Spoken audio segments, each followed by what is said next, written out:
مورخہ 24 دسمبر 2022 صدر قوم خواجگان جناب قاظم علی قاضی صاحب نے سبکدوش ہونے والے ایرانی قونصل جنرل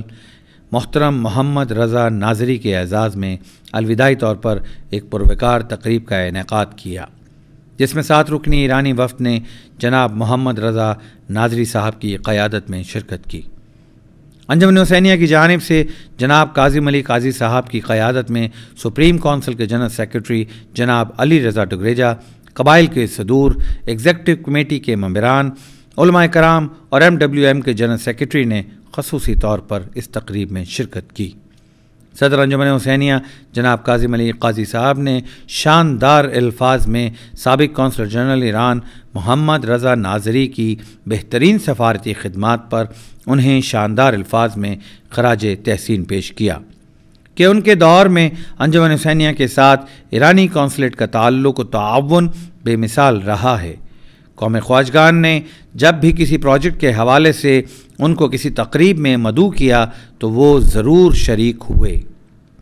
اس کے علاوہ پاکستانی زائرین کے لیے ایرانی ویزا کے حصول کو آسان بنانے اور مختلف شعبوں میں پاک ایران تعلقات کو فروغ دینے کی کاوشوں کا بھی خصوصی ذکر کیا گیا۔ محترم محمد رضا ناظری نے جوابی خطاب میں صدر قوم خواجگان کا شکریہ ادا کیا اور اس بات کا برملا اظہار کیا کہ قاضی صاحب کے دور صدارت میں انجمن حسینیہ نے بے مثال اور بے انتہا ترقی کی منازل طے کی ہیں۔ یتیموں اور بیواؤں کی کفالت، طالب علموں کی مدد اور بیت المال سے قرضہ جات کے اجراء کو انجمن حسینیہ کی بہترین کاوش قرار دیا۔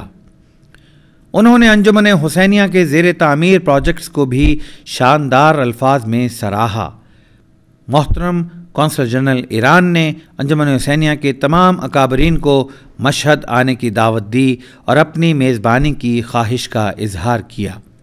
صدر خواجگان قاضی صاحب نے معزز مہمانان گرامی کی تشریف آوری کا تہ دل سے شکریہ ادا کیا اور جناب محمد رضا ناظری کی خدمات کے اعتراف میں انہیں یادگاری شیلڈ پیش کی، جو معزز مہمان کو ان کے انجمن حسینیہ کے ساتھ عظیم تعلق کی یاد دلاتی رہے گی۔ مہمانان گرامی کی خدمت میں اسرانہ پیش کیا گیا اور پاکستان و ایران کی سلامتی کی دعا کے ساتھ یہ باوقار محفل اپنے اختتام کو پہنچی۔